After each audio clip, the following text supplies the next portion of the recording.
E o Lula dizendo que não é comunista eu não sou comunista não, porque eu sou um católico fervoroso, eu sou mais cristão do que comunista. Quando me perguntaram se eu sou comunista, eu falei, eu sou o torneiro mecânico.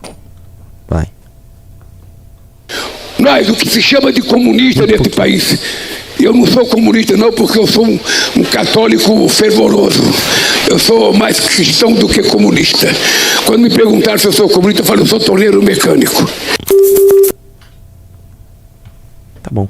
Na véspera de eleição ele é católico, não é comunista, não cobra imposto, ele gosta de acabar com o imposto na blusinha e gosta de dar auxílio. Esse é o Lulão, né? O Lulão da massa. Vamos lá, próximo. Hoje eu estou muito triste, governador. Estou muito triste, senadores. Hoje é um dia para mim decepcionante. Eu vou voltar, vou virar para vocês. Eu estou muito triste hoje com a notícia de que o secretário dos Estados Unidos da América do Norte, um tal de Marco Rubio, disse que os Estados Unidos, disse que os nossos criminosos aqui são terroristas e que os americanos podem fazer intervenção. Por que eu estou triste? Primeiro porque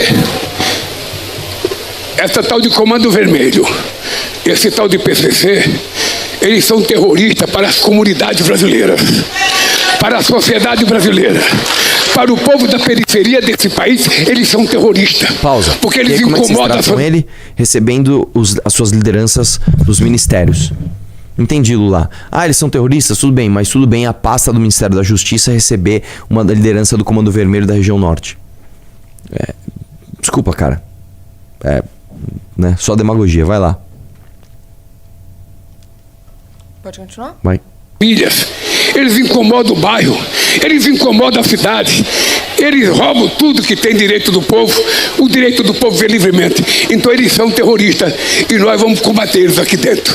Nós aprovamos uma lei antifacção e aprovamos a lei de combater o crime organizado. E vamos combater. Eles não são terroristas que o Trump quer.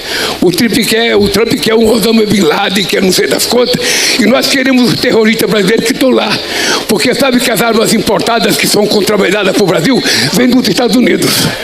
Vem de lá. Não, isso é mentira, pausa.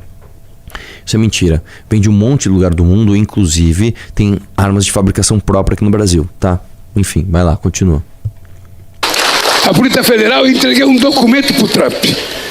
O Brasil está disposto a trabalhar para combater o crime organizado. E vamos começar pelo seu estado de Delaware, que tem lavagem de dinheiro de brasileiro. Vamos começar por aí. Vamos começar por entregar o Ramage, que está condenado a 16 anos e está escondido lá. Vamos começar entregando o maior contrabandista de combustível desse país, o Cláudio Magno, o Ricardo Magno, que a Polícia Federal e a Receita prenderam 250 milhões de combustíveis dele contrabandeado, foi dado ao Petrobras e ele está morando em Miami. Eu entreguei para o Trump o nome dele e a fotografia da casa dele. Quer combater o crime organizado? Me entregue os nossos que estão lá nos Estados Unidos. Nós não aceitamos ser tratado como moleque. Nós não aceitamos ser tratado como se fosse uma republiqueta. Eu tive 3 horas com o presidente Trump. 3 horas com ele. Entreguei 4 documentos para eles. Um deles era o combate ao crime organizado. O seu Marco Rubio não estava lá. Possivelmente porque ele estivesse preparado para ajudar um filho de um bolsonarista que é candidato à eleição aqui nesse país, que não tem vergonha na cara de trair a nossa pátria, de nos Estados Unidos pedir intervenção americana no Brasil. Pausa aqui, vamos lá. É o seguinte, você vê que mais uma vez o Lula tá mentindo, né? Os próprios Estados Unidos desmentiram a versão do Flávio de que houve essa declaração de Comando Vermelho e PCC como organizações terroristas por causa de pedido dele. Isso é mentira. A gente tem tá? essa notícia aqui, inclusive. Isso não é verdade. Isso foi porque eles queriam, tá? Segundo ponto, o Trump não vai interferir aqui. Ele não vai vir aqui no Brasil, sei lá, buscar o Oruan. Né? Ele não vai fazer isso. Põe aí na tela. O governo Trump nega a influência de Flávio em decisão sobre o PCC e Comando Vermelho. Representante do Departamento de Estado diz que classificação das facções como organizações terroristas faz parte da política de segurança nacional, né? Não, eles vão fazer isso. Agora eles têm muito mais agilidade, por exemplo, para quebrar sigilo, para fazer busca e apreensão no território deles, inclusive, de quem eles consideram lideranças terroristas. E digo mais, hoje, às 19 horas, eu vou com o delegado Hugo, tá? E com o Busnello, delegado Hugo do Ceará, nosso pré-candidato ao governo do Ceará, e com o Busnello, nosso pré-candidato a vice-governador no Rio de Janeiro. Eu vou no Vilela hoje. É importante que você assista e espalhe. Eu vou no Vilela com eles dois. Um veio do Rio de Janeiro, outro veio do Ceará hoje pra gente nesse programa, tá? Que nós vamos falar justamente sobre isso. O que que muda? O que que acontece? Por que que isso é bom? Por que que estão falando que isso é ruim? Como que funciona o PCC? Como que funciona o Comando Vermelho? Nós vamos falar hoje no Vilela às 19 horas, tá? Assista a gente. E é isso. Deixa eu falar uma coisa. Mandaram um pimba aí falando alguma coisa de militância. Era um nick. Vê aí. É ruim o pimba? Depois a gente lê. Depois a gente vê. Não, porque a galera ficou no chat comentando. Perguntaram o quê? E eu vi esse Colder Rain falando de militância. Só segue o jogo. Vamos lá. Então a gente já Acabou o vídeo? Você quer terminar de ver o vídeo? Muito triste, decepcionado. Não, próximo. Deixa eu ver. O que é o próximo? Tá. Lula... Essa matéria eu vou ler junto com você, porque... Vai ler direitinho? Vou, porque essa daqui eu também preciso estudar sobre esse tema e não vi com calma ainda. Então nós vamos ver ao vivo agora. Lula 3 e Congresso deixam herança de quase 1 trilhão na conta de luz. Ministério questiona cálculo e afirma ser indispensável considerar benefícios das políticas públicas implementadas pelo atual governo. Frente Nacional de Consumidores diz que o setor de energia está uma desordem e alta dos custos mostra urgência na reforma do modelo. Vamos lá, desce um pouquinho. Levantamento da Frente Nacional dos Consumidores de Energia contabiliza que... eu gosto disso. Levantamento da Frente Nacional dos Consumidores de Energia. Tipo... todos. Frente Nacional dos Bebedores de Água. Porra! Né? E eu que sou da Frente Nacional dos Respiradores de Ar Atmosférico. Puta que pariu, viu? Contabiliza que o terceiro mandato de Luiz Inácio Lula da Silva e a atual legislatura do Congresso Nacional criaram uma despesa extra na conta de luz na ordem de 985 bilhões até 2050. Ou seja, quase 1 trilhão em novos custos para a tarifa de energia elétrica está contratado e vai entrar ao longo do tempo, sem considerar as demais despesas que naturalmente aparecem todos os anos, como ajustes tarifários, correção da inflação, efeitos das bandeiras. Desce aí. O valor equivale a 6 vezes o orçamento anual do Bolsa Família, ou 5 vezes o orçamento do Minha Casa Minha Vida. Se o montante fosse compartilhado, seria possível dar quase 3 salários mínimos para cada um dos 213 milhões de habitantes do país.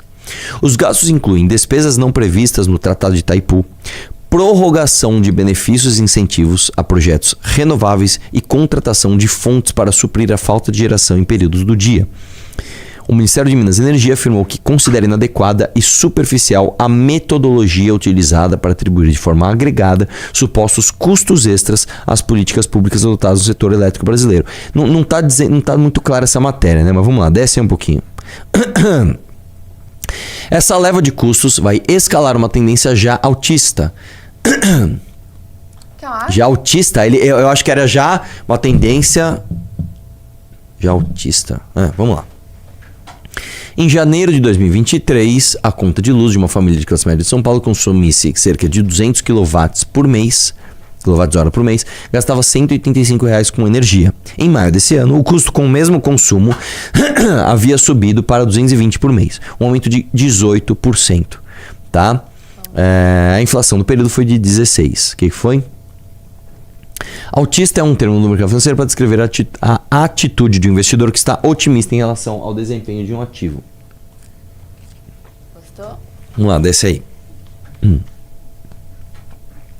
Apesar de o país estar com excesso de geração renovável e barata, no ano passado a energia elétrica residencial foi o item individual de maior impacto sobre o PCA, inflação oficial.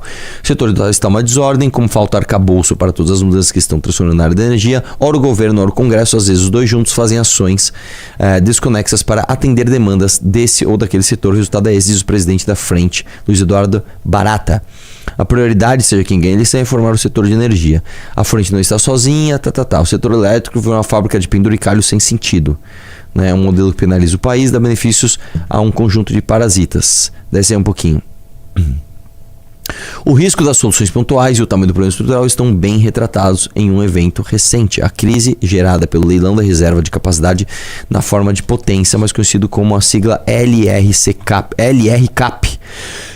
A forma como o MME, Ministério de Minas e Energia, conduziu o certame acabou gerando um custo de 500 bilhões na conta de luz, mais da metade da mega despesa já contratada.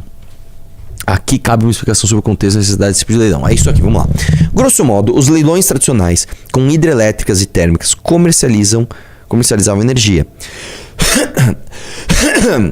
A garantia de fornecimento fazia parte do pacote. Tá foda. Com o avanço nas fontes renováveis, solar e eólica, prevalece a venda de energia, mas essas fontes não conseguem garantir a entrega de qualquer momento porque são intermitentes. Vento vai e vem, sol também. O cenário se complicou com o crescimento das placas solares nos telhados. O Brasil tem uma grande rede de abastecimento que é controlada pela ONS. Ele determina o que fica ligado e desligado para manter oferta e demanda alinhadas, pois tanto a falta quanto o excesso provocam apagões. A ONS controla parques solares e eólicos, porém não tem acesso ao fluxo do topo das residências. As placas inundam o sistema com um volume crescente de energia. A geração distribuída tinha 26 gigawatts. No ano passado já tem 45. Para equilibrar, a ONS vai cortando usinas que estão sob seu controle. Em inglês, amplia o curtailment em 23 Deixa eu ver se eu entendi isso. O que eles estão dizendo é o seguinte: você precisa de uma gestão muito precisa da energia, porque excesso de energia na rede é problema, falta de energia na rede é problema. Então, se você começa a construir parques eólicos e parques solares que entram na rede de distribuição de energia elétrica, tanto quanto as termos e as hidrelétricas, você começa a ter sazonalidades. Então, por exemplo, hoje tá meio-dia, tá um sol de rachar, os painéis solares estão, despejando energia na rede. Isso tá ruim, isso não é bom. Você tá aí com vento, bombando, tá jogando energia pra caramba eólica na rede, isso também não é bom. Hoje tá sem sol e sem vento. Está faltando esse tipo de energia na rede. As termoelétricas e hidrelétricas têm que trabalhar muito. Isso também não é bom. E o controle disso não está sendo feito da forma correta. Eu vou te dizer o meu palpite, tá? Eu tô falando de orelhada. Provavelmente, de forma ideológica, os caras vão criando metas. Vamos criar a meta de ter tantos por cento de energia renovável eólica aqui. Vamos ter tantos por cento de painel energia elétrica aqui, sem entender a realidade do setor. Provavelmente é isso, tá? Provavelmente é isso. O final do dia também virou um momento crítico. O pôr do sol suspende a oferta de energia solar exatamente quando as pessoas chegam em casa, ligam a luz, acionam aparelhos e tomam banho no chuveiro elétrico. Esse momento chamado de horário de ponta. É preciso entrar com outro fornecimento rapidamente para manter o equilíbrio entre oferta e demanda. O governo não conseguiu mexer na estrutura de enrosco, que tende a piorar. Por tudo isso, o LRCAP é considerado fundamental para manter a segurança do sistema. Ele compra a garantia de entrega. Entendi. Ele chega pra hidrelétrica e fala: hidrelétrica, é o seguinte, eu tô contratando você para você ficar à disposição. Se eu precisar, você vai entregar. E se não precisar, você não vai entregar, porque não pode ter sobrecarga de energia na rede. É isso, entendi.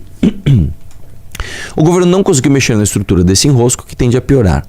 O primeiro leilão do gênero ocorreu em 21, consenso no setor que o Ministério de Minas e Energia deveria ter feito certames anuais, contratando pequenos volumes e colocando todas as fontes para disputar juntas, o que elevaria a concorrência e tenderia a reduzir o preço.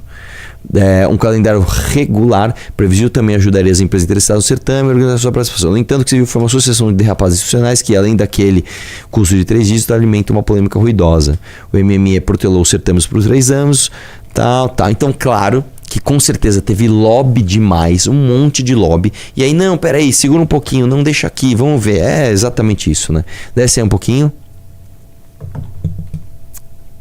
Para complicar, algo deu errado no cálculo dos preços teto. Por ser considerados baixos demais, foram recebidos por fortes reações dos investidores.